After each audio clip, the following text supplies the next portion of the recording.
رهبری کردن از بالای خط. هر ساله از یکی از ما نویسندگان کتاب در چند نوبت دعوت می شود تا در یکی از مهمترین بانک‌های سرمایه گذاری وال استریت سخنرانی کنیم. ما مطالبی را درباره رهبری آگاهانه به رهبران ارشد و مشتریان کلیدی این شرکت‌ها ارائه می کنیم. مانند بیشتر بانک‌های سرمایه گذاری، اینجا برای آزمایش نظریه‌های احساساتی عصر جدید در حوزه رهبری فضای امنی نیست. اینجا بنگاه تجاری غیر احساسی، رقابتی، جدی و متمرکز بر سود است. ما تقریباً تمام جلسه ها را به شیوه یکسان و با کشیدن خط مشکی ساده‌ای آغاز می کنیم. بله، درست است، خط مشکی. بعد کمی عقب‌تر می ایستیم و به برخی از بزرگترین رهبران کسب و کار در دنیا می گوییم از نگاه ما این نمودار مهمترین مدلی است که برای رهبری آگاهانه می شناسیم. اغلب این توضیح با سکوت و نگاه‌های مشکوک مواجه می شود. ما تعجب نمی کنیم. این رهبران با مدل‌های پیچیده و مفاهیم موشکافانه‌ای سر و کار دارند. بنابراین قابل فهم است که مطرح کردن خط ساده مشکی به عنوان بهترین مدل برای رهبری آگاهانه باعث شود برخی ابروهایشان را بالا بیاندازند. ما ادامه می دهیم و می گوییم که این مدل 0 و 1 است. این یا آن. در هر لحظه ای هر رهبر یا بالای خط است یا پایین خط. اگر شما بالای خطید در حال رهبری آگاهانه اید و اگر پایین خطید آگاهانه رهبری نمی کنید.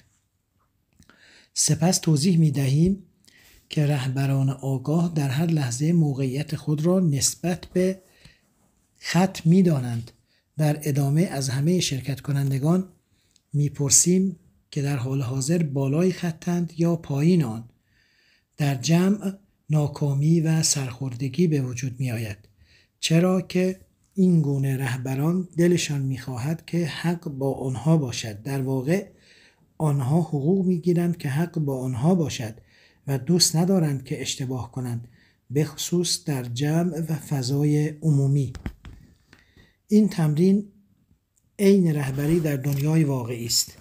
رهبران تصمیم می گیرند آیا من بالای خطم یا پایین آن. آنها با اطلاعات محدود تصمیم می گیرند. نمی دانم مفهوم این مدل چیست و درباره درست یا غلط بودن آن تصمیم ها قضاوت می کنند. تصمیم هایشان مورد بررسی دقیق جامعه هم هست. بنابراین دنیا نیز درباره تصمیم هایشان قضاوت می کند. ترکیب این عوامل معمولاً منجر به ایجاد مقداری اضطراب می شود و این اضطراب آبی است که عمده رهبران در آن شنا می کنند. برخی در این آب آگاهانه شنا می کنند و برخی غیر آگاهانه. پس از اینکه همه آنها با بلند کردن دستشان بالا یا پایین بودن خود را نسبت به خط بیان کردند، ما با شرح مدل ادامه می دهیم. به آنها می گوییم وقتی که رهبران پایین خطند بسته و تدافعی اند و وقتی بالای خطند گشوده و کنجکاوند. علاوه بر این توضیح می دهیم که وقتی رهبران پایین خطند پیمان اصلی آنان محق بودن است و وقتی که بالای خطند پیمان اصلی آنها یادگیری. پس از ارائه این اطلاعات دوباره از رهبران می خواهیم که با بلند کردن دستشان نشان دهند که چه کسی بالای خط و چه کسی پایین خط است. در اینجا پدیده جالبی با ماهیت رهبری و اجتماعی اتفاق می افتد. این رهبران باهوش و توانمند قضاوت کردند که بهتر است به جای پایین خط بالای آن باشند. این باور باعث می شود که آنها واقعیت را تحریف کنند تا بتوانند خودشان را در جای بهتر یعنی بالای خط ببینند، حتی اگر بالای خط نباشند. ما در خصوص این تحریف رایج خواستن این که حق با ما باشد آنها را راهنمایی می کنیم. می گوییم که اولین نشانه رهبران آگاه خودآگاهی و توانمندی صادق بودن با خود است. این که رهبران در هر لحظه‌ای بتوانند به درستی مشخص کنند که در بالا یا پایین خطند بسیار مهمتر از آن است که واقعاً در کجا قرار دارند. انحراف و انکار سنگ بنای ویژگی‌های رهبران ناآگاه است. وضعیتی عادی. در ادامه برای رهبران بانک و میهمانانشان توضیح می‌دهیم که در حقیقت پایین خط بودن وضعیت عادی بسیاری از افراد است. بنا بر کتاب هوش هیجانی دانیل گولمن ما به طور پیوسته محیطمان را برای پیدا کردن تهدیدات به دقت بررسی می‌کنیم. اگر بخواهیم دقیق تر باشیم باید بگوییم که آمیگدالا بخشی بادامی شکل در ناحیه لیمبیک مغز به منزله نگهبان آماده ایفای وظیفه است. میتوان گفت که نقش آمیگدالا دیدبانی احساسی است که هر موقعیت و ادراکی را با چنین پرسش‌هایی به چالش میکشد. آیا این چیزی است که از آن متنفر باشم؟ آیا به من آسیب خواهد زد؟ آیا این چیزی است که از آن میترسم؟ اگر پاسخ مثبت باشد، آمیگدالا مانند سیم عصبی مخفی بیدرنگ واکنش نشان می‌دهد و پیام بحران را به تمامی بخش‌های مغز ارسال می‌کند. وقتی که آمیگدالا خطری احساس می‌کند، زنگ هشدار را به صدا در می‌آورد و کل سیستم بدنمان برای حفظ بقا آماده می‌شود. وقتی که پیشینیانمان با خطری برای حیات خود مانند حیوانات وحشی روبرو می‌شدند، واکنش‌های مشخصی نشان می‌دادند. می‌جنگیدند، فرار می‌کردند، بدون حرکت می‌ایستادند یا روی زمین می‌افتادند و خودشان را به مردن می‌زدند. واکنش آنها بدون آنکه واقعاً درباره آن فکری کرده باشند، معمولاً انتخابی با بیشترین احتمال زنده ماندن بود. این انتخاب صرفاً واکنشی غریزی بود. در حقیقت آمیگدالا در حال انجام دادن کارش بود. مانند پیشینیانمان، رهبران به طور پیوسته در حال بررسی محیط برای خطرها هستند. اما امروزه این خطرها به ندرت حیات جسمانیشان را تهدید می کند. در حال حاضر ببرهای دندان خنجری در ساختمان‌های شرکت‌ها پرسه نمی‌زنند. با وجود این برای رهبران دشوار است که بین تهدید حیات جسمانی و تهدید خیالی هویت یا منیت تفاوت قائل شوند. مثلا وقتی که در حال ارائه هستیم و رئیسمان به ما اخم می‌کند، این عمل او را تهدید حیات خود تعبیر می‌کنیم. دست کم تهدید حیات منیتمان. در حالت تهدید شده مغز ترکیب شیمیایی مخصوصی در بدن آزاد می‌کند که برای کمک به ما در جنگیدن، فرار کردن، بی حرکت ماندن یا غش کردن طراحی شده است. به عبارت دیگر وقتی این گونه برداشت می‌کنیم که احساس بهزیستیمان تهدید شده است، به پایین خط می‌رویم. ما این تغییر حالت را به طور آگاهانه انتخاب نمی‌کنیم، فقط آن را انجام می‌دهیم. ما بسته می‌شویم، به حالت تدافعی می‌رویم و حق به جانبتر می‌شویم. محق بودن چه اشکالی دارد؟ محق بودن چه ارتباطی با پایین خط بودن دارد؟ به خاطر داشته باشید که برای بیشتر رهبران بقا موضوعی از جنس محافظت کردن از منیت یا هویت یا تصویر از خود است و منیت کاملا باور دارد که اگر محق نباشد زنده نخواهد ماند. محق نبودن برای منیت برابر است با مردن. این مسئله زمانی که سطح تهدید ادراک شده بالا می رود بیشتر صدق می کند. هر قدر که موضوع مهمتر باشد، منیت با محق بودن تلاش بیشتری برای زنده ماندن می کند. برای مثال، زمانی که ممکن است شغلمان یا عشق کسی که برایمان اهمیت دارد یا کنترلمان را بر موضوعی مهم از دست بدهیم، بیشتر بر محق بودنمان پافشاری می کنیم. ما این موضوع را بارها و بارها در همکاری‌هایمان با رهبران دیده ایم. هنگامی که مربیگری آنها را انجام می دهیم، از ابزار بازخورد استفاده می کنیم. داده‌های زیادی از منابع مختلف جمع آوری می کنیم و به رهبران در خصوص این که از نظر دیگران چگونه دیده می شوند و اینکه از لحاظ شکل گرفتگی‌های شخصیتی چگونه به نظر می‌رسند بازخورد می‌دهیم. رهبران یکی پس از دیگری این بازخورد مستقیم را تهدیدی برای هویتشان برداشت می‌کنند و به پایین خط می‌روند. این واکنشی طبیعی است.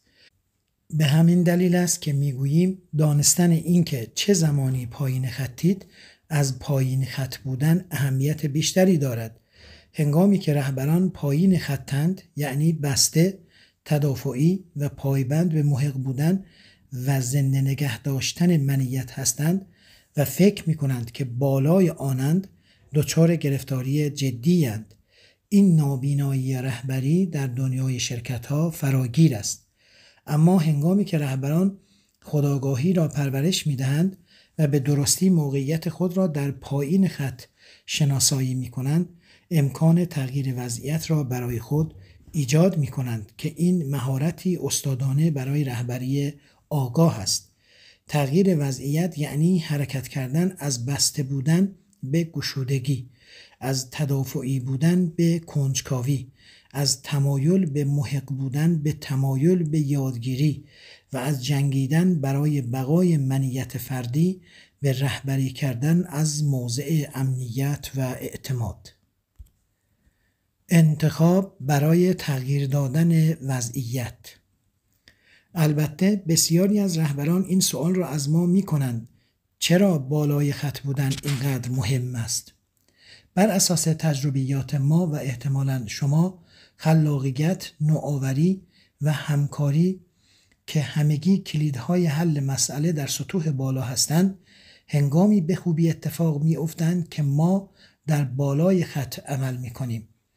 در واقع آنها به هیچ وجه در پایین خط اتفاق نمی افتند.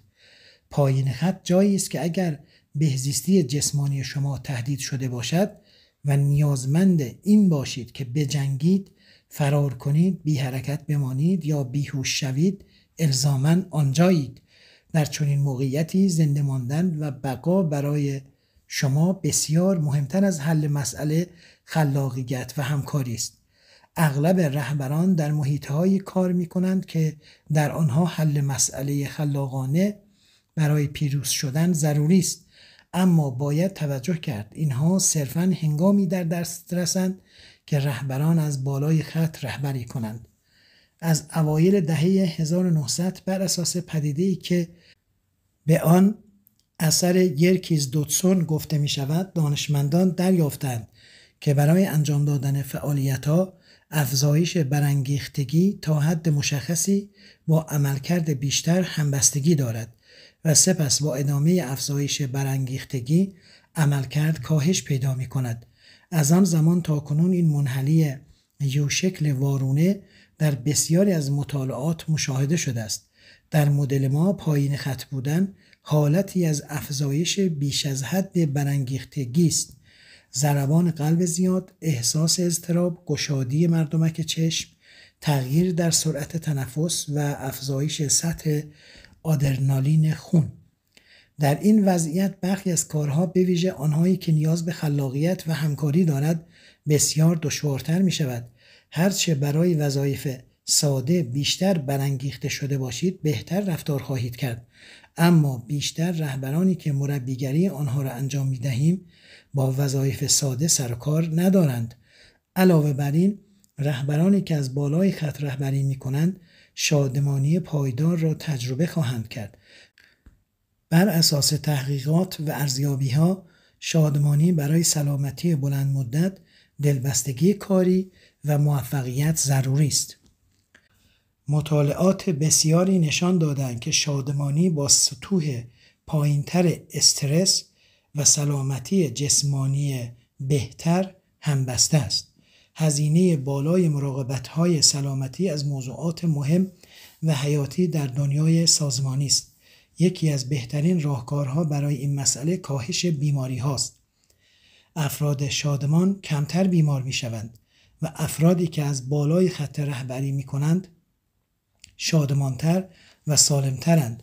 افزون بر این، شرکت‌ها پول زیادی برای اندازه‌گیری و بهبود دلبستگی کارکنان هزینه می کنند. بر اساس تجارب ما، رهبران بالای خط دلبستگی بیشتری دارند و محیطهایی با سطوح بالاتری از دلبستگی در میان اعضای تیم خلق می کنند. نقشه راه. این کتاب همانگونه که در بازار املاک و مستغلات گفته می شود درباره موقعیت است. در همکاریمان با تعداد زیادی از رهبران به این نتیجه رسیده ایم که آنها در هر لحظه در پیمان پایین خط بودن یا در پیمان بالای خط بودن زندگی می کنند. 15 پیمان رهبری آگاهانه که در ادامه شرح داده خواهند شد نقشه راهی را برای کمک به شما ارائه می کنند که در هر لحظه ببینید نسبت به خط در چه موقعیتی قرار دارید. هر پیمان یک نسخه بالای خط، پیمان رهبران آگاه و یک نسخه پایین خط، پیمان رهبران ناآگاه دارد. ما در این کتاب از کلمه پیمان استفاده می کنیم. بنابراین مهم است که روشن کنیم منظورمان چیست. پیمان عبارت است از وضعیتی که در حال حاضر وجود دارد. از دیدگاه ما می توانید پیمانهایتان را بر اساس نتایجتان بشناسید، نه بر اساس اینکه می گویید پیمانهایتان چه هستند. همه ما پیمانهایی داریم و به آنها پایبندیم. همه ما در حال ایجاد نتایجی هستیم. رهبران آگاه با پذیرفتن مسئولیت نتایجشان پیمانهای خود را میپذیرند. بگذارید توضیحی ساده بدهیم. همه ما دقیقاً به پیمان آنگونه که ما از این کلمه استفاده میکنیم، همین وضعیتی که در این لحظه داریم پایبندیم. چگونه به این موضوع پی میبریم؟ به این دلیل که این همانی است که هست. طبق تجربه ما عمده افراد خواهند گفت که به پیمان وضعیتی متفاوت با آنچه در این لحظه دارند پایبندند. نتایج و نه کلمات شواهد پیمانند. در معرفی 15 پیمان رهبری آگاهانه میگوییم که در هر لحظه شما در حال زندگی بر اساس پیمانهای بالای خط یا پیمانهای پایین خطید. نتایجی که در زندگیتان رخ میدهند شواهدی برای هر یک به دست میدهند.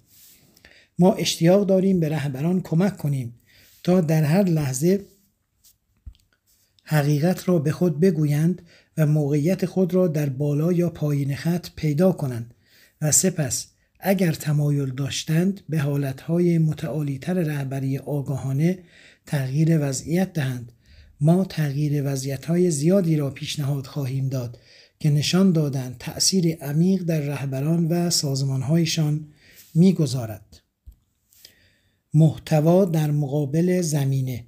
در حالی که مسیر خود را با ما در رهبری آگاهانه آغاز می‌کنید، مهم است بدانید توجهمان را در وهله اول به زمینه و سپس به محتوا معطوف می‌کنیم.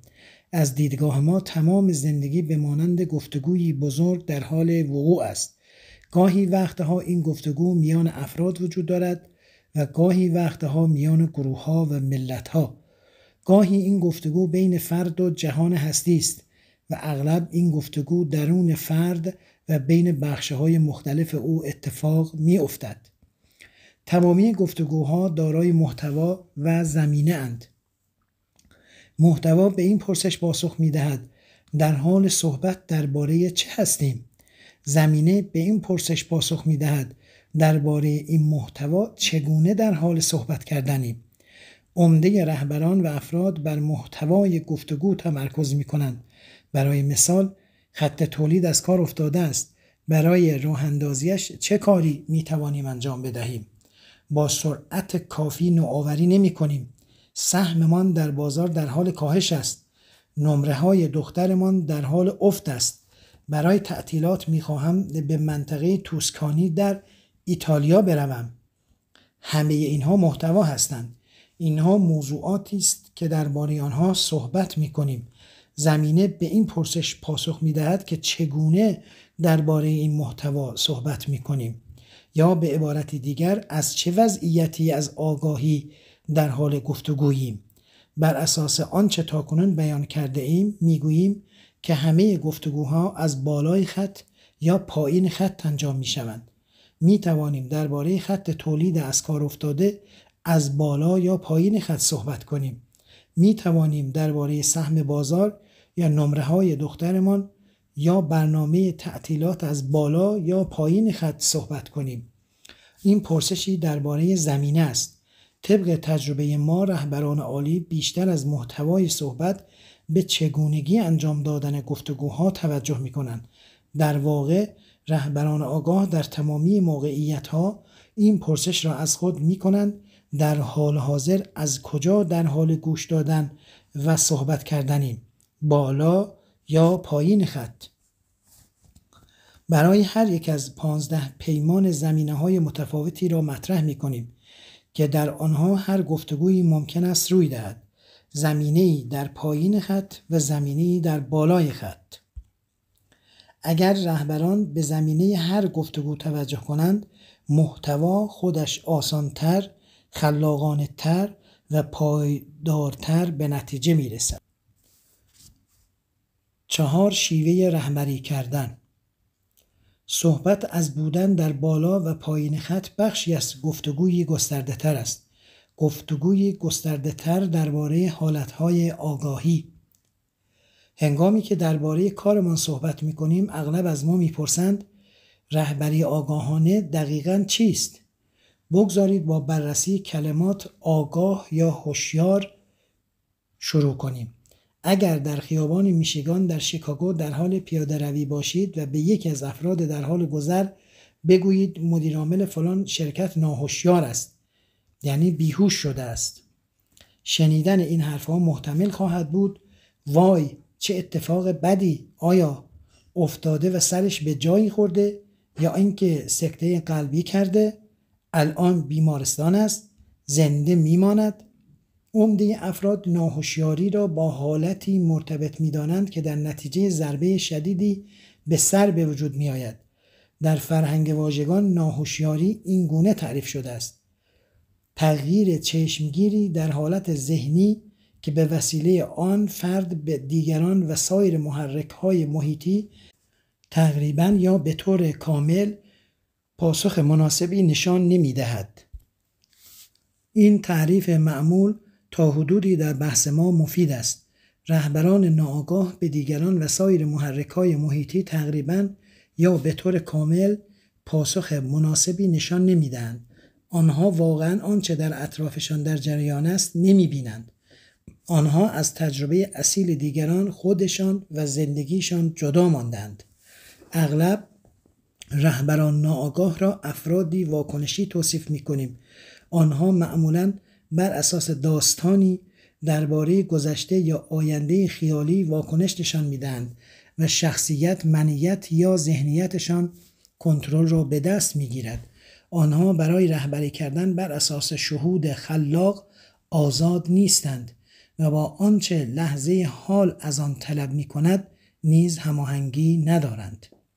برای مثال، بسیاری از رهبران ارشد انگیزه، اشتیاق و انرژی زیادی دارند که گاهی وقتها با برخوردهای خشمالود همراه می شود. برای مدیرانی که پذیرای مربیگری‌اند طولی نمی کشد تا ببینند وقتی خشمشان از کنترل خارج می شود در حالت هدایت خودکار قرار می گیرند.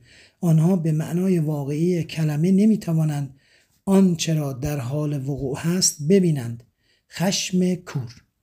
آنها از این الگوی آشنا در طول زندگی بارها و بارها پیروی می کنند. همین مسئله برای رهبرانی که گرفتار ترس ناخودآگاهند نیز صادق است. وقتی که ترس در آنان پدیدار می شود نمی توانند آن را ببینند، احساس کنند، تجربه کنند یا رهایش سازند. این سناریویی معمول است. رهبر گزارشی در خصوص دست نیافتن به اهداف درآمدی به دستش میرسد و ترس او را به وادی رفتارهای واکنشی پرتاب می کند. او همه افراد تحت سرپرستیش را در اتاق جلسات جمع می کند و دوباره با آنها گفتگویی با محتوای اشتباهات و تقصیرها دارد. اخیراً ما مربیگری مدیرعامل یکی از 200 شرکت بسیار موفق فهرست فورچون را انجام می دادیم. او همچون ستاره درخشان جدیدی در دنیای رهبری مورد ستایش است. او این راز را به ما گفت که وقتی به کافه می رود و چند لیوان می نوشد، رفتار واکنشی هدایت خودکار خودش را نشان می دهد و شروع به دنبال کردن خانم ها می کند. این رهبر ناآگاه از زمان دانشجویی در این الگو گرفتار شده است. برعکس رهبران ناآگاه که با اصالت و صحت نمی بینند، نمی شنوند و احساس نمی کنند، رهبران آگاه آنچه را در اینجا و اکنون وجود دارد تجربه می کنند و در لحظه پاسخ می دهند. آنها گرفتار الگوهای قدیمی نمی شوند. آنها برای رهبری کردن و خدمت رسانی به دیگران، سازمانشان، دنیا و خودشان آزادند. طبق تجربه ما رهبران آگاه کمیابند. عمده افراد عموماً ناآگاهانه و در خلسه عادتوار شخصیتشان، افسوسهایشان و خشمشان درباره گذشته و همچنین امید، ترس و طمعشان درباره آینده زندگی می کنند. بیایید شفاف باشیم. ما بر این گونه زندگی کردن قضاوت نمی کنیم. ما خودمان اغلب این گونه زندگی می کنیم. در واقع فکر می کنیم این شیوه عادی و آشنای زندگی کردن است و منافعی واقعی هم دارد. ما درباره این منافع صحبت خواهیم کرد، اما فعلا فقط می خواهیم اشاره کنیم که افراد می توانند به شیوهی متفاوت زندگی و رهبری کنند. 4 شیوه رهبری کردن در دنیا. می خواهیم مدل دومی را معرفی کنیم که در ارائه این موضوع کمک می کند.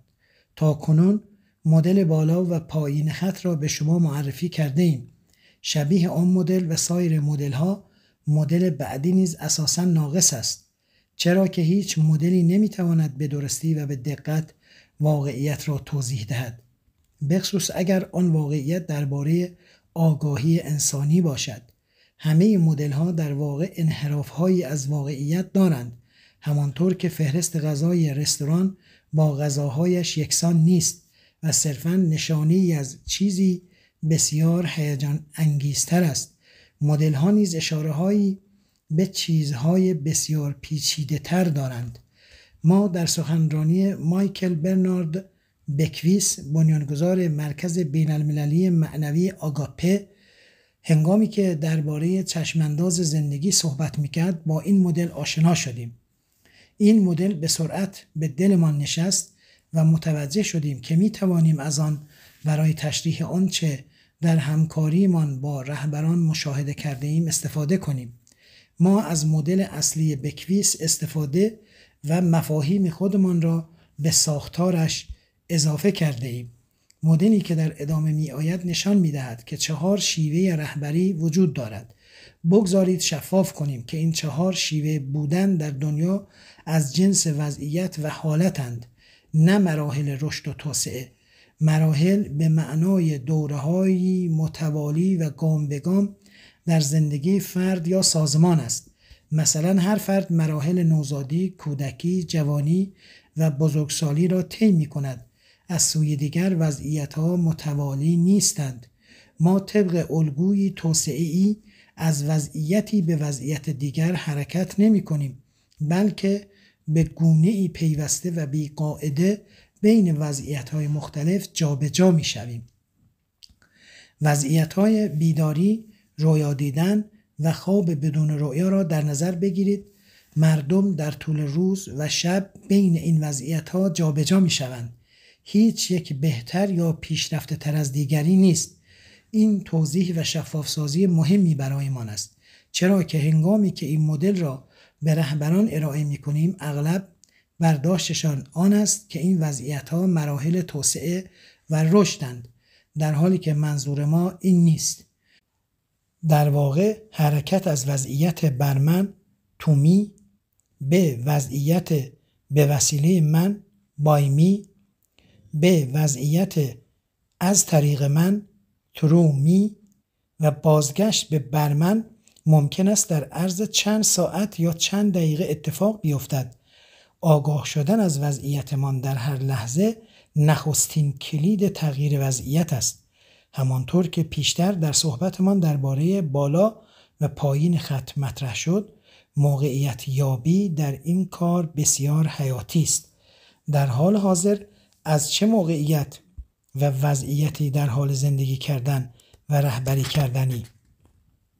این پرسشی است که رهبران آگاه به طور مرتب از خودشان می کنند و در پاسخ دادن به آن خبره می شوند. تازه پس از آن است که ما برای تغییر به وضعیت دیگری از رهبری امکان انتخابی واقعی داریم.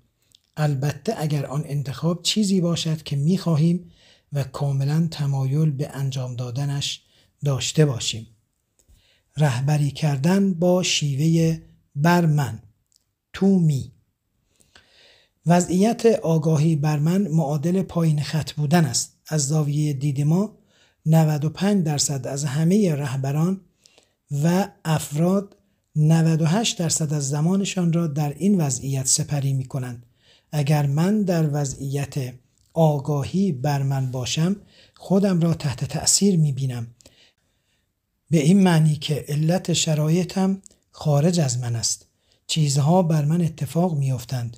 خواه علت را شخصی دیگر، شرایط بیرونی یا موقعیت ببینم. باور دارم که تحت تأثیر نیروهای بیرونی عمل می کنم. رهبرانی که در وضعیت برمنند تحت تأثیر بازار، رقبا، اعضای تیمی که متوجه نیستند، تأمین کنندگان، آب و هوا، خلق و خوی خود، همسرشان، فرزندانشان، حساب بانکیشان، سلامتیشان و بسیاری از عوامل دیگرند. آنها باور دارند واقعیت‌های بیرونی مسئول ناراحتیشان. اگر فقط همسرم مهربانتر بود خوشحال بودم. مسئول شکسته‌هایشان. اگر فقط تیم فروش من سخت‌تر کار می‌کرد درآمدمان بیشتر می‌شد. و مسئول ناامنیشان است. اگر هیئت مدیره سهام بیشتری از شرکت به من میداد امنیت بیشتری داشتم. این شیوه تحت تأثیر دیدن خود در دنیا به این معنی نیست که چنین رهبرانی همیشه ناراحت یا غمگینند. برخلاف این برخی تقریبا خوشحال و موفقند. اما نکته این است که آنها عوامل بیرونی را علت بهزیستیشان می‌دانند. ما این طرز فکر بر من را ذهنیت قربانی می‌نامیم. طبق تجربه ما تفاوت‌های چشمگیری بین قربانی بودن و داشتن ذهنیت قربانی وجود دارد. بیشتر افراد موافقند که کودکانی که مورد بدرفتاری والدین الکلی قرار می‌گیرند قربانی‌اند. 30 سال بعد اگر همان کودکان که اکنون بزرگسال شده اند هنوز والدینشان را برای رنج‌ها و مشکلاتشان سرزنش می‌کنند، با ذهنیت قربانی در حال زندگی کردنند. داشتن آگاهی قربانی انتخابی است. همانطور که اشاره کردیم طبق تجربه ما عمده افراد این گونه زندگی کردن را انتخاب می‌کنند.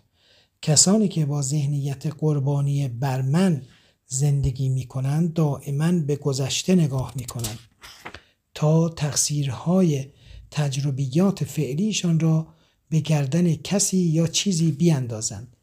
آنها برای چیزهایی که در زندگیشان روی می‌دهد خودشان، دیگران، شرایط و اوضاع و احوال را مقصر می‌دانند. افکار و گفتگوهایشان اغلب مملو از پرسش‌های چرا هست. چرا این اتفاق برایم افتاد؟ چرا به من احترام نمی‌گذارند؟ چرا در حال از دست دادن سهم بازاریم؟ یا چرا فرزندانم در مدرسه موفق نیستند؟ آنها به دنبال پاسخهایی می‌گردند که مسئولیت این اتفاقها را به علتی نسبت دهد. برای دیدن مثالهایی در این باره لازم نیست جای دوری برویم. فقط کافی است که به اخبار تلویزیون نگاه کنیم. هر شبکه خبری مانند CNN، فاکس یا MSNBC را ببینید.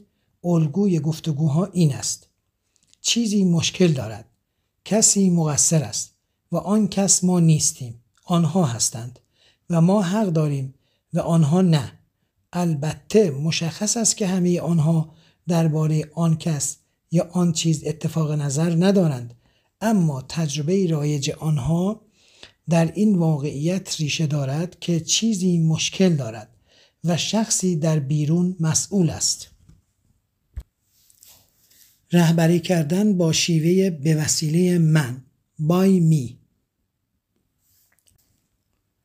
هنگامی که رهبران از پایین خط به بالای آن حرکت می کنند، از وضعیت بر من به وسیله من، از زندگی در آگاهی قربانی بودن به زندگی در آگاهی خالق بودن و از تحت تأثیر بودن به آگاهانه هم‌آفرینی کردن تغییر وضعیت می دهند، در عوض باور به اینکه علت تجربیات آنها خارج از خودشان است.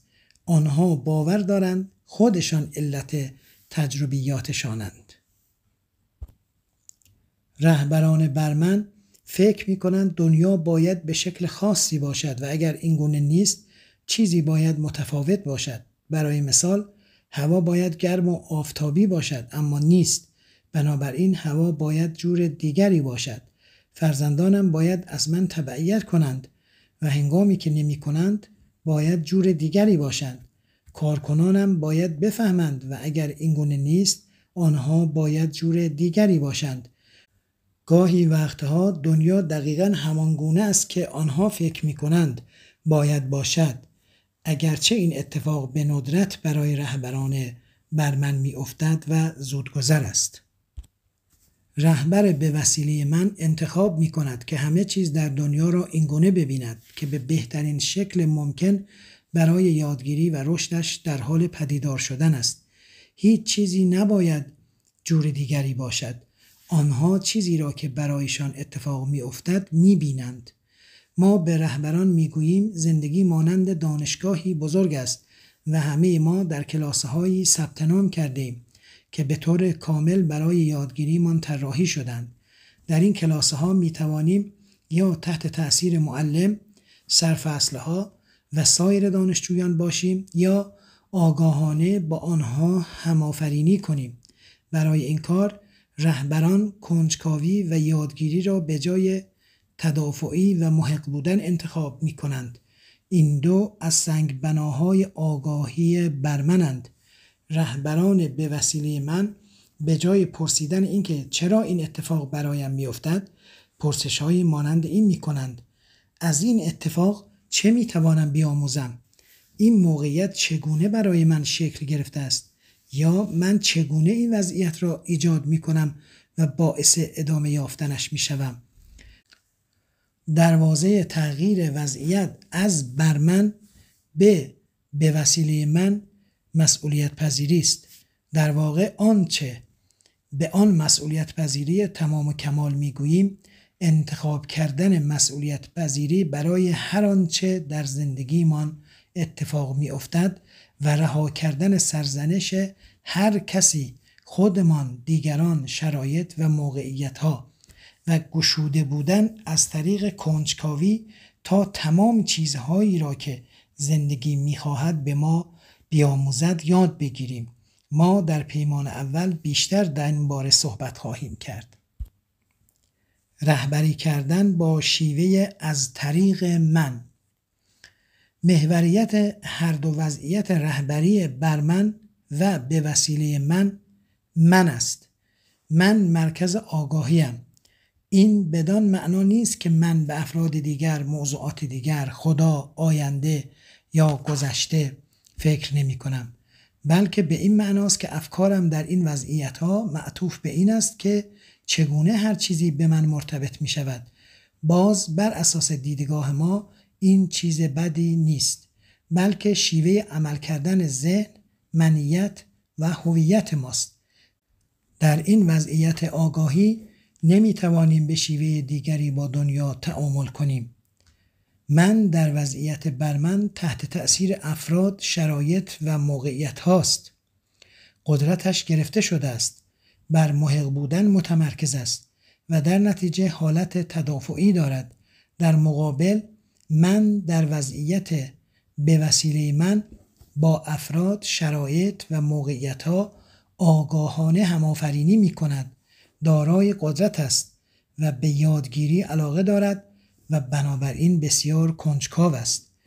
در وضعیت رهبری از طریق من شروع به باز شدن می کند و به سوی چیزی فراتر از خودش می رود. کنجکاوی این رهبر را به پرسش‌های دیگری مانند آیا من مرکز جهان هستیم؟ هدایت می کند. آیا فارغ از من چیزهای دیگری در حال وقوع هست؟ ماهیت آن دیگری چیست؟ یا آیا امکان در رابطه بودن با آن دیگری وجود دارد؟ بگذارید شفاف باشیم. طبق تجربه ما رهبرانی که این پرسش ها را می کنند الزاماً مذهبی نیستند، اگرچه گاهی هم هستند. ما با دانشمندانی کار کرده ایم که این پرسش ها را می کنند و نتیجه گرفتند که دیگری انرژی میدان کوانتومی است. برخی رهبران این موجودیت را به عنوان عشق یا جهان هستی یا خدا تجربه می کنند. نکته اساسی در این وضعیت از طریق من این است که رهبران شروع به توجه به چیزی فراتر از خودشان می کنند. ما این مقوله را با موضوع هدف یا چشمانداز نشان خواهیم داد. رهبران برمن به ندرت هدف یا چشماندازی شفاف برای خودشان یا سازمانشان دارند.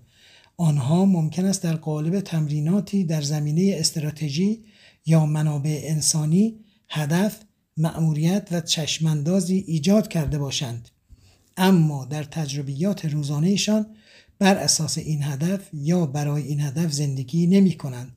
البته این بخشی از آن الگوی واکنشی است که آگاهی قربانی بودن بر من را تعریف می کند. هنگامی که رهبران از طریق دروازه مسئولیت پذیری به آگاهی به وسیله من می رسند، با هدفشان همسو و به آن بسیار متعهد می شوند. آنها در ابتدا در قبال هدف شخصیشان شفاف می شوند و سپس اهداف سازمانی را خلق می کنند. در هر لحظه رهبران به وسیله من یا همسو با هدفشان قرار گرفتند یا در مسیر آن قرار ندارند و در صورتی که حالت دوم صادق باشد تغییر وضعیت می دهند و به سوی هدفشان باز می گردند. آنها به پرسیدن من چه می خواهم به سوی هدفشان باز می گردند. اغلب ما آنها را راهنمایی می کنیم تا پرسش عمیق‌تر دوم را بکنند. من واقعاً چه می خواهم؟ رهبران به وسیله من تا هنگامی که به پاسخی برسند با این پرسش زمان می گذرانند و سپس خودشان را با این هدف همسو می کنند. این هدف ممکن است تغییر کند و اغلب تغییر می کند، اما رهبران به وسیله من در قبال هدفشان شفافند. هنگامی که رهبران در برابر وضعیت از طریق من گشوده می شوند، پرسش هدفشان تغییر می کند. آنها می پرسند متعالی ترین ایده خود زندگی چیست که می خواهد در من و از طریق من تجلی یابد؟ کلمه زندگی می تواند عشق یا خدا یا جهان هستی یا حضور یا میدان کوانتومی باشد. برای عمده افراد این پرسش ابتدا عجیب به نظر می رسد، اما هنگامی که رهبران از طریق من با آن زمان می گذرانند تجربه متفاوتی نسبت به همتایان برمن خود دارند. رهبران از طریق من تلاش نمی کنند که موفق به فهمیدن پاسخ شوند که این کار از جنس آگاهی به وسیله من است. در عوض آنها با توجه و حضور به چیزی که می‌خواهد به آنها منتقل شود گوش می‌دهند. آنها می‌دانند که جریان دیگری در دنیا وجود دارد که می‌خواهد چیزی در آنها و از طریق آنها اتفاق بیفتد. پانوشت: برای یادگیری بیشتر درباره هدف از طریق من به مجموعه فایل‌های صوتی مایکل برنارد بکویس با موضوع چشمانداز زندگی در سایت به آدرس www.sanstrue.com گوش دهید. توضیح نویسنده: ممکن است از چنین گفته‌هایی برداشت‌های نادرستی بشود، بنابراین لازم می‌دانیم توجهتان را به نکته‌ای در این خصوص جلب کنیم. درست است که رسالت ما در این زندگی میتواند چیزی غیر شخصی و جهان شمول باشد، اما آگاهی یافتن از آن به سادگی روی نمیدهد و این مهم فقط از طریق توجه پیوسته و حواس جمعی برای اجتناب از جوزدگی‌های معنوی میسر می شود. هنگامی که رهبران این رویکرد را در پیش میگیرند، ما به آنها میگوییم برقرار کردن ارتباط میتواند به شیوه‌های متفاوتی تجلی یابد. برخی از رهبران از کلمات ادراک‌هایی می‌کنند، برخی از آنها تصاویر، صداها یا رنگ‌ها را تجربه می‌کنند و برخی دیگر صرفاً برداشتی شهودی حاصل می‌کنند. چیزی که می‌دانیم این است اگر رهبران کاملاً مشتاق باشند، برقراری ارتباط به شکل مطمئنی محقق می‌شود. این رویکرد نه فقط برای رهبران قابل استفاده است، بلکه همه تیم نیز می‌تواند آن را به کار بگیرد. گرینویل هلس سیستم در شهر گرینویل در کارولینای جنوبی یکی از بزرگترین سیستم‌های سلامتی در جنوب شرقی آمریکاست. مایک ریوردان، مدیرعامل این شرکت، پیمان رهبری آگاهانه دارد. او هر 4 شیوه بودن در دنیا را درک می‌کند و می‌داند که مرتباً و به سرعت بین آنها جابجا می‌شود. چند سال پیش مایک و تیم رهبران ارشد شرکت در برنامه خلوت نشینی بودند و تصمیم گرفتند که روی چشمانداز از طریق من کار کنند. آنها این پرسش را کردند: بزرگترین ایده حوزه مراقبت‌های سلامتی چیست که می‌خواهد در شرکت گرینویل هلس سیستم و از طریق آن تجلی یابد؟ آنها با امید و انتظار گوش فرا دادند و می‌دانستند چیزی که فراتر از آنهاست می‌خواهد کاری را در سازمانشان انجام دهد. در طول زمان و اغلب همینطور است. آنها به صورت جمعی این درک را پیدا کردند که آنچه می‌خواسته از طریق آنها اتفاق بیفتد تحولی در صنعت مراقبت‌های سلامتی بوده است. از آن پس رهبران ارشد شرکت در حال زندگی کردن و رهبری بر اساس این چشماندازند.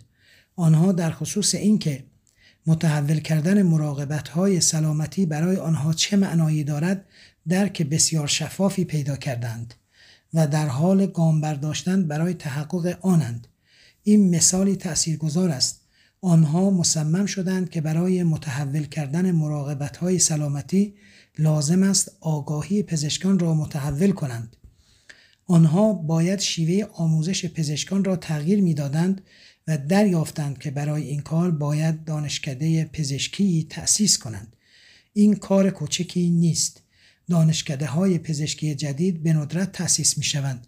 در سپتامبر 2012 شرکت گرینویل هلس سیستم به اولین دانشجویان پزشکی برای ورود به آگاهی جدیدی در پزشکی خوش آمد گفت. چقدر هیجان انگیز! این رهبری از طریق من است. همانطور که مسئولیت پذیری دروازه حرکت از بر من به وسیله من است، دست کشیدن از مقاومت یا اجازه دادن دروازه حرکت از به وسیله من به از طریق من است. برای عمده رهبران این موضوع به معنای رها کردن کنترل است. هنگامی که ما برای اولین بار رهبران را ملاقات می‌کنیم، تقریباً همه آنها برنامه کنترلی جدی دارند و منیت آنها روی نمودهای کنترل سرمایه‌گذاری کرده است. در حقیقت موارد بسیار کمی تحت کنترل ما هستند، اما رهبران بر من و به وسیله من به خلاف این باور دارند. رها کردن کنترل یا به طور مشخص‌تر رها کردن خواسته کنترل کردن افراد، اشیا و موقعیت‌هایی که هیچ وقت قرار نبوده تحت کنترلمان باشند و واقعاً هم هیچ وقت تحت کنترل نبودند، بسیار مؤثر و اغلب همراه با آشفتگی است. ما افراد زیادی را ملاقات نکرده ایم که آسان، بی تکلف یا به راحتی دست از مقاومت بکشند. عمده آنها کشمکش و مقاومت مداومی تجربه می کنند. رها کردن عملی است که دوباره و دوباره انجام می شود. یکی از تناقض‌های رهبری این است که هنگامی که در آگاهی بر من هستیم، کنترل کمی در قبال چیزها تجربه می کنیم، چرا که تحت تأثیر آنچه در زندگیمان اتفاق می افتد هستیم. بخشی از لذت رهبری به وسیله من این است که ما احساسی از کنترل و قدرت را تجربه می کنیم. این قدرت قرار گرفتن در موضع مسئولیت پذیری، خلاقیت و صاحب مسئله بودن است. این بسیار وجدآور و لذت بخش است. سپس از رهبران خواسته می شود که دست از مقاومت بکشند و عموماً پاسخشان این است: چه؟ من بالاخره احساس قدرتمندی و کنترل را به دست آوردم و حالا تو، زندگی، عشق یا خدا از من می‌خواهی دست از مقاومت بردارم؟ بله، این چیزی است که زندگی از همه ما می‌خواهد. دست از مقاومت کشیدن برای رهبری از طریق من گزینه انتخابی نیست. رهبری کردن با شیوه انگار من، از می. وضعیت چهارم رهبری انگار من از می نام دارد که سطحی از آگاهی است که ما کمتر درباره آن صحبت می‌کنیم، چرا که عمده رهبران برایش آماده نیستند یا به گفتگو درباره‌اش و تجربه کردنش علاقه ای ندارند. ما به این احترام می‌گذاریم. در عین حال دوست داریم برای کامل کردن مدل چند کلمه ای درباره آگاهی انگارمند صحبت کنیم. آگاهی انگارمند دو جنبه دارد. اولین جنبهش یگانگی است. در عمده ادیان، فلسفه ها و آموزه های معنوی بزرگ درکی از یگانگی و وحدت وجود دارد. تجربه ای که در آن جدایی وجود ندارد، فقط یک واقعیت وجود دارد و تقسیم شده و جدا جدا نیست. گاهی به آن عدم دوگانگی میگویند که به زبان ساده به معنی دوتا نبودن است. دوباره دانشمندان در این باره حرف دارند و میگویند همه چیزهایی که وجود دارند از جنس انرژی است و انرژی جدا کردنی نیست. چیزهایی که با حواس پنجگانه من سفت و محکم احساس میشوند در حقیقت آنقدرها هم سفت و محکم نیستند. اگر همه چیز را با قدرتمندترین میکروسکوپ بزرگنمایی و مشاهده کنیم، متوجه خواهیم شد آنچه سفت به نظر میرسد در حقیقت صرفاً فضاهای خالی است. علاوه بر این کشف خواهیم کرد که مرزهای جدا کننده‌ای که مشخص به نظر میرسند، مرز بین دستتان و میزی که روی آن قرار دارد یا مرز بین شما و من، اصلاً مشخص و شفاف نیستند. رهبران انگارمند این یگانگی را درک می کنند. این صرفاً فلسفه یا باوری برایشان نیست، این تجربه‌ای مستقیم است. هنگامی که رهبران حقیقت این یگانگی و کیستی خودشان را در میابند، آگاهیشان به نحو شگفت‌انگیزی تغییر می کند. صرفاً برای آزمایشی ذهنی لحظه‌ای تصور کنید در دنیایی بدون جدایی چگونه رهبری و زندگی می کردید. در دنیایی که بین شما و کارکنانتان و رقبایتان یا شما و محیط جدایی نبود. بر اساس تجربیات ما در این آگاهی همه چیز اساساً متفاوت به نظر می رسد. جنبه دوم انگارمند نبودن من شخصی است. نه فقط همه افراد و همه چیز یکی‌اند، جدایی بین آنها وجود ندارد، بلکه هیچ مرکزیت شخصی هم موجود نیست. همانطور که یکی از استادهایمان به نام هیل داسکین میگوید، در فضای انگارمند هیچ مشکلی وجود ندارد و تویی وجود ندارد که مشکلی داشته باشد. در وضعیت‌های برمن و به وسیله من در مرکز است. از طریق من با دست از مقاومت کشیدن در برابر دیگری شروع به کمرنگ شدن می کند و در انگارمند من اصلا وجود ندارد. یکی از روش‌هایی که بر اساس آن ما مدل 4 شیوه بودن را آموزش می دهیم به کمک بررسی پرسش‌هایی است که در هر یک از این وضعیت‌های آگاهی پرسیده می شود. ما برخی از پرسش‌ها را برای 3 وضعیت اول در اینجا ارائه می کنیم. وضعیت انگارمند منحصر به فرد است، چرا که هیچ پرسشی ندارد. تحقق کامل انگارمند تجربه کردن بی پرسش بودن، بی جستجو بودن و بدون رنج کشیدن است. معنایش این نیست که شما پرسش‌هایی مانند این را که چگونه ظرفیت بازدهی کارخانه را بالا ببرم نمی‌پرسید، بلکه به این معناست که همه پرسش‌ها درباره هدف، هویت، زندگی و مانند آن با تجربه زندگی در لحظه حال جایگزین شدند. هنگامی که ما میگوییم رنج کشیدنی وجود نخواهد داشت، منظورمان این نیست که درد، غم، خشم و ترس ناپدید میشوند یا اینکه بیماری و مرگ دیگر اتفاق نخواهند افتاد، اما در وضعیت انگارمن در حضور اینها و تمام تجربه ها رنج کشیدنی وجود ندارد. برای کسانی از شما که درباره وضعیت‌های از طریق من و انگار من کنجکاوید، برخی از ابزارهای مورد علاقه من را در بخش منابع در وبگاهمان پیشنهاد کردیم. آدرس وبگاه www.agahi.school. بر اساس تجربه ما تمرکز بر تغییر وضعیت از بر من به وضعیت به وسیله من برای عمده رهبران مفید و کافی است، اگرچه ما برای هر 4 وضعیت آگاهی ارزش قائلیم. این کتاب درباره تغییر وضعیت از بر من به وضعیت به وسیله من است. ما توجه خود را به این تغییر معطوف می‌کنیم و به شما هم پیشنهاد می‌کنیم همین کار را انجام دهید، چرا که در حال حاضر سازمانی را نمی‌شناسیم که کل آن به شکل یک دست در حال فعالیت بر اساس وضعیت به وسیله من باشد.